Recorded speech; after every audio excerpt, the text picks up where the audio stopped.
ಈ ಬಗ್ಗೆ ಮತ್ತಷ್ಟು ಮಾಹಿತಿಯನ್ನು ಕೊಡ್ತಾರೆ ನಮ್ಮ ಪೊಲಿಟಿಕಲ್ ಬ್ಯೂರೋ ಮುಖ್ಯಸ್ಥರಾಗಿರುವಂತಹ ಚಿದಾನಂದ ಪಟೇಲ್ ನೇರ ಸಂಪರ್ಕದಲ್ಲಿ ಜಾಯ್ನ್ ಆಗಿದ್ದಾರೆ. ಚಿದಾನಂದ ಪಟೇಲ್, ಇವತ್ತು ಸದನದಲ್ಲಿ ಬೇರೆ ವಿಚಾರಗಳು ಪ್ರಸ್ತಾಪ ಆಗಬೇಕಾಗಿತ್ತು, ಬಟ್ ಇವತ್ತು ಸದನದಲ್ಲಿ ಪ್ರಮುಖವಾಗಿ ಭಾರಿ ಗದ್ದಲಕ್ಕೆ ಕಾರಣವಾಗಿರುವಂತದ್ದು KN ರಾಜಣ್ಣ ಅವರ ರಾಜೀನಾಮೆ.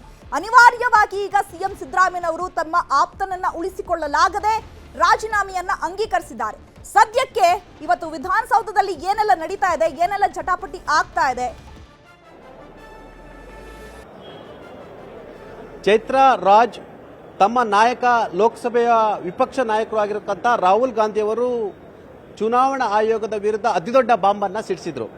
ಬೆಂಗಳೂರಿನ ಲೋಕಸಭಾ ಕ್ಷೇತ್ರ ಆಗಿರತಕ್ಕಂಥ ಸೆಂಟ್ರಲ್ ಲೋಕಸಭಾ ಕ್ಷೇತ್ರದ ವ್ಯಾಪ್ತಿಯಲ್ಲಿ ಬರ್ತಕ್ಕಂಥ ಮಹದೇವಪುರ ಕ್ಷೇತ್ರದಲ್ಲಿ ಸುಮಾರು 1 ಲಕ್ಷಕ್ಕೂ ಹೆಚ್ಚು ಮತಗಳ್ಳತನ ಆಗಿದೆ. ಈ ಮತಗಳ್ಳತನ ಕಾರಣಕ್ಕಾಗಿ ನಮ್ಮ ಅಭ್ಯರ್ಥಿ ಮನ್ಸೂರ್ ಅಲಿಖಾನ್ ರವರು ಸೋಲಿಗೆ ಕಾರಣ ಆಯಿತು. ಇಲ್ಲಿ ಚುನಾವಣಾ ಆಯೋಗದ ತಪ್ಪಿರತಕ್ಕಂಥ ಭಾರತೀಯ ಜನತಾ ಪಕ್ಷ ಇದರ ಹೊಣೆಯನ್ನು ಹೊರಬೇಕು ಅಂತೇಳಿ ದೊಡ್ಡ ಮಟ್ಟದ ಸುದ್ದಿ ಮತ್ತು ಸದ್ದನ್ನು ಮಾಡಿದ್ರು. ಕರ್ನಾಟಕದಲ್ಲಿ ದೊಡ್ಡ ಪ್ರತಿಭಟನೆಯನ್ನು ಕೂಡ ಮಾಡಿದ್ರು. ಮತ್ತು ಎಲ್ಲೊಂದು ಕಡೆ ರಾಹುಲ್ ಗಾಂಧಿ ಅವರ ಈ ಆರೋಪ ಚುನಾವಣಾ ಆಯೋಗ ಮತ್ತು ಭಾರತೀಯ ಜನತಾ ಪಕ್ಷದ ನಿದ್ದೆಗೆಡಿಸಿತು. ಇಂತಹ ಸಂದರ್ಭದಲ್ಲಿ ತಮ್ಮದೇ ಸರ್ಕಾರದ ತಮ್ಮದೇ ಪಕ್ಷದ ಸಚಿವರಾಗಿರ್ತಕ್ಕಂಥ KN ರಾಜಣ್ಣ ಅವರು ಮತಗಳ್ಳತನಕ್ಕೆ ಕಾಂಗ್ರೆಸ್ದು ಕೂಡ ತಪ್ಪಿದೆ, ಕಾಂಗ್ರೆಸ್ ಕೂಡ ಹೊಣೆಗಾರಿಕೆ ಅನ್ನೋ ದಾಟಿಯಲ್ಲಿ ಮಾತನಾಡಿದ್ರು. ಯಾಕಂತ ಹೇಳಿದ್ರೆ ಎಲ್ಲೊಂದು ಕಡೆ ಆಗ ನಮ್ಮದೇ ಸರ್ಕಾರ ಇತ್ತು, ಆ ಪರಿಷ್ಕರಣೆ ಸಂದರ್ಭದಲ್ಲಿ ನಮ್ಮವರು ಯಾವುದೇ ರೀತಿ ಆಕ್ಷೇಪವನ್ನು ಎತ್ತಲಿಲ್ಲ, ಇದಕ್ಕೆ ನಮ್ಮವ್ರದ್ದು ಕೂಡ ತಪ್ಪಿದೆ ಅನ್ನೋ ಮುಖಾಂತರ ಎಲ್ಲೊಂದು ಕಡೆ ರಾಹುಲ್ ಗಾಂಧಿಯವರ ಉದ್ದೇಶಿತ ಚುನಾವಣಾ ಆಯೋಗದ ವಿರುದ್ಧದ ದಾಖಲೆ ಸಮೇತ ಹೋರಾಟಕ್ಕೆ ಇದು ಪರೋಕ್ಷವಾಗಿ ತಮ್ಮದೇ ಪಕ್ಷದ ಹಿರಿಯ ನಾಯಕ ಮತ್ತು ಸಚಿವ ಈ ಹೇಳಿಕೆಯಿಂದ ಮುಜುಗರ ಆಗಿತ್ತು ಮತ್ತು ಇದು ಪರೋಕ್ಷವಾಗಿ ಹಿನ್ನಡೆ ಕೂಡ ಆಗಿತ್ತು. ಅಲ್ಲದೆ ಬನ್ನಿ ನಮ್ಮ ಜೊತೆ ಈಗ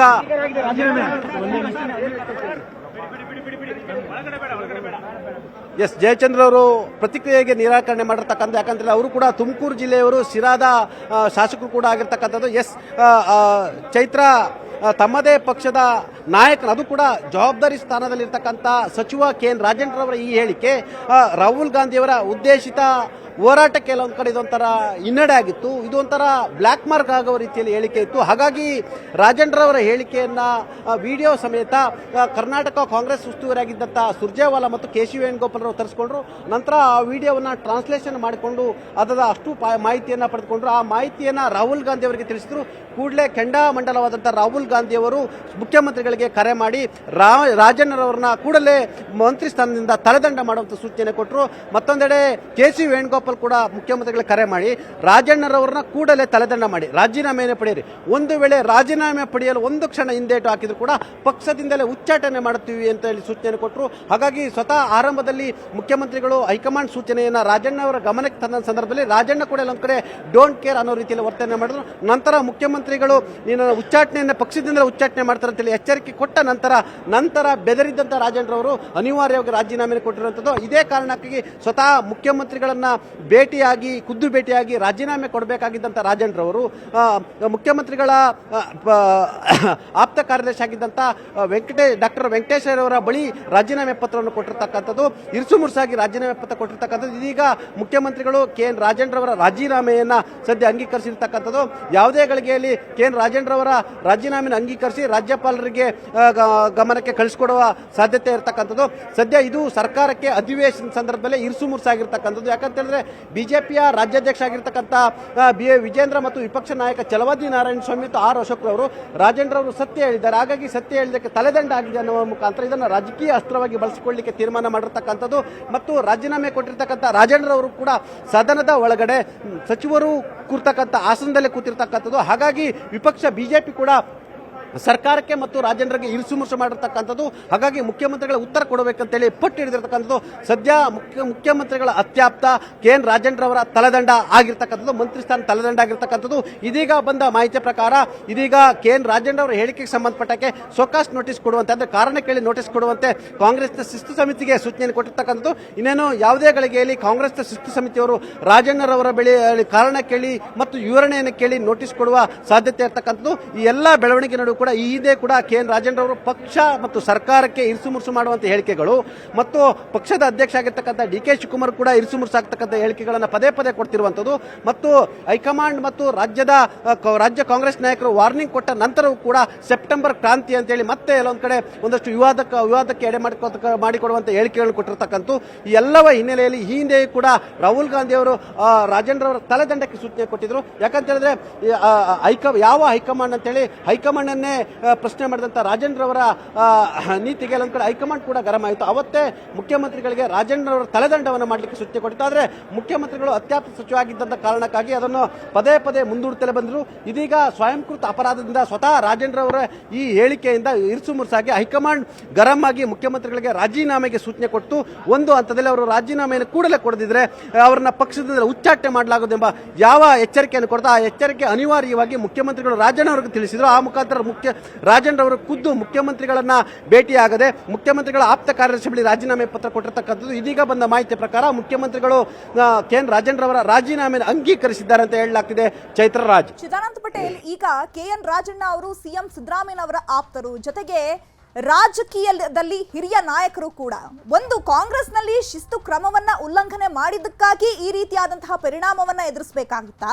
ಜೊತೆಗೆ ಕಾಂಗ್ರೆಸ್ನಲ್ಲಿ ಬಣ ಬಡಿದಾಟ ಇರುವಂತದ್ದು ಜಗಜ್ಜಾಹೀರಾಗಿದೆ. ಸೊ ಬಣ ಬಡಿದಾಟದಿಂದ ಆಗಿರುವಂತಹ ಪರಿಣಾಮನ ಈಗ ಸ್ವತಃ ಸಿಎಂ ಸಿದ್ದರಾಮಯ್ಯ ಅವರು ಕೂಡ ಅಡಕತ್ತರೆಯಲ್ಲಿ ಸಿಲುಕಿರುವಂತಹ ಸಾಧ್ಯತೆಗಳು ದಟ್ಟವಾಗಿ ಕಾಣಿಸ್ತಾ ಇದೆ. ಸೊ ಏನೇ ಹೈಕಮಾಂಡ್ಗೆ ಮನವರಿಕೆ ಮಾಡಿಕೊಟ್ರು ಕೂಡ ಹೈಕಮಾಂಡ್ ಈಗ ನೋ ಅಂತ ಕಡಾಖಂಡಿತವಾಗಿ ಹೇಳಿರುವಂತದ್ದು. ಮತ್ತೊಂದು ಕಡೆ ಕೆಎನ್ ರಾಜಣ್ಣ ಅವರು ಸೆಪ್ಟೆಂಬರ್ ಕ್ರಾಂತಿ ಅಂತ ಹೇಳ್ತಾ ಇದ್ರು. ಈಗ ಆಗಸ್ಟ್ ಕ್ರಾಂತಿಯನ್ನ ಇವರೇ ಶುರು ಮಾಡ್ದಂಗ ಆಯ್ತಾ ಅಂತ? ಸೆಪ್ಟೆಂಬರ್ ಕ್ರಾಂತಿ ಅಂತ ಹೇಳ್ತಿದ್ದ ರಾಜೇಂದ್ರವರೇ ಆ ಕ್ರಾಂತಿಗೆ ತಾವೇ ತೋಡಿದ ಗುಂಡಿಗೆ ತಾವೇ ಮೊದಲ ಬಲಿಯಾಗಿದ್ದಾರೆ ಅಂತ ಹೇಳಿದ್ರು ತಪ್ಪಾಗಲಾರದು.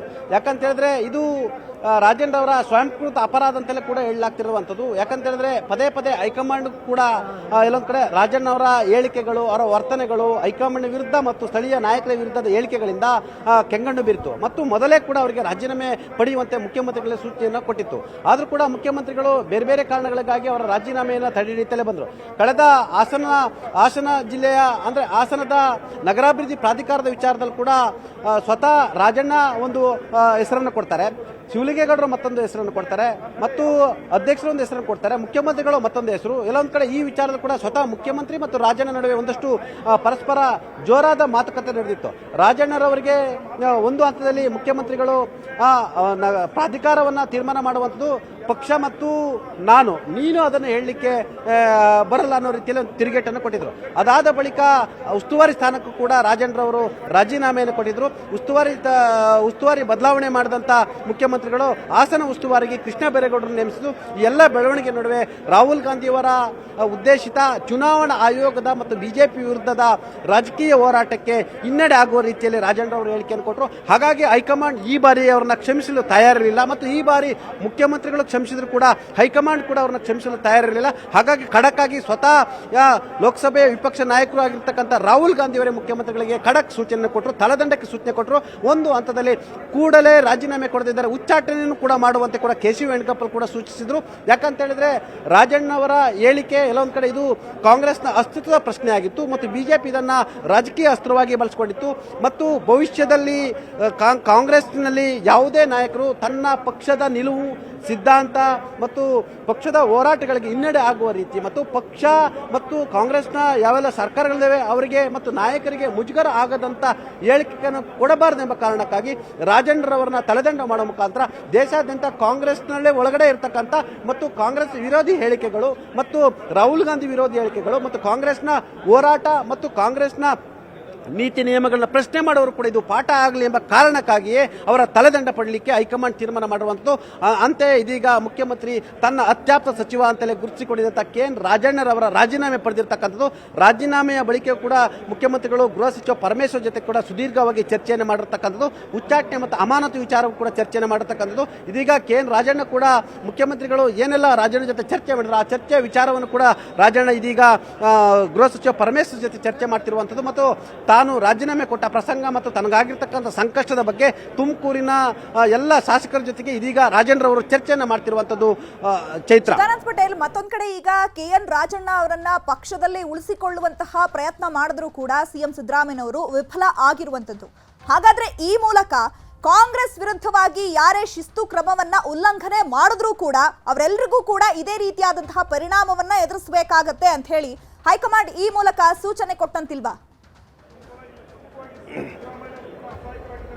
ಅಫ್ಕೋರ್ಸ್ ಚೈತ್ರ, ಭವಿಷ್ಯದ ದೃಷ್ಟಿಯಿಂದ ಕಾಂಗ್ರೆಸ್ ಒಳಗಡೆ ಇದ್ದುಕೊಂಡು ಕಾಂಗ್ರೆಸ್ ವಿರುದ್ಧವೇ ಹೇಳಿಕೆ ಕೊಡುವಂಥದ್ದು, ಕಾಂಗ್ರೆಸ್ನ ನೀತಿ ನಿಯಮಗಳು ಹೋರಾಟಗಳನ್ನು ಪ್ರಶ್ನೆ ಮಾಡುವಂಥದ್ದು, ಕಾಂಗ್ರೆಸ್ ನಾಯಕರ ವಿರುದ್ಧ ಹೇಳಿಕೆಗಳನ್ನು ಕೊಡುವಂಥದ್ದು, ಕಾಂಗ್ರೆಸ್ ತೀರ್ಮಾನಗಳನ್ನು ಪ್ರಶ್ನೆ ಮಾಡುವಂಥದ್ದು ಇವು ಕಾಂಗ್ರೆಸ್ನಲ್ಲಿ ನಿರಂತರವಾಗಿ ನಡೀತಿತ್ತು. ಹಾಗಾಗಿ ರಾಜಣ್ಣ ಅಂತವರು ಉದ್ದೇಶಿತ ರಾಹುಲ್ ಗಾಂಧಿಯವರ ಹೋರಾಟಕ್ಕೆ ಇದು ಎಲ್ಲೋ ಒಂದು ರೀತಿ ಈ ಹೇಳಿಕೆ ಕೊಡೋದ್ರಿಂದ ಪರೋಕ್ಷವಾಗಿ ಹಿನ್ನಡೆಯಾಗಿತ್ತು. ಹಾಗಾಗಿ ಇದೇ ಕಾರಣಕ್ಕಾಗಿ ರಾಜಣ್ಣರವರನ್ನ ತಲೆದಂಡ ಮಾಡುವ ಮುಖಾಂತರ ದೇಶಾದ್ಯಂತ ಕಾಂಗ್ರೆಸ್ ಒಳಗಡೆ ಇರತಕ್ಕಂಥ ಕಾಂಗ್ರೆಸ್ನ ನಾಯಕರೇ ಕಾಂಗ್ರೆಸ್ ವಿರುದ್ಧ ಮತ್ತು ಕಾಂಗ್ರೆಸ್ ನಾಯಕರ ವಿರುದ್ಧ ಮತ್ತು ಕಾಂಗ್ರೆಸ್ನ ತೀರ್ಮಾನದ ವಿರುದ್ಧ ಪ್ರಶ್ನೆ ಮಾಡುವಂತರೂ ಕೂಡ ಎಚ್ಚರಿಕೆಯ ಗಂಟೆಯಾಗಿ ಈ ಒಂದು ತಲೆದಂಡ ಅಂತಲೇ ಹೇಳಲಾಗ್ತಿದೆ. ಚೈತ್ರ.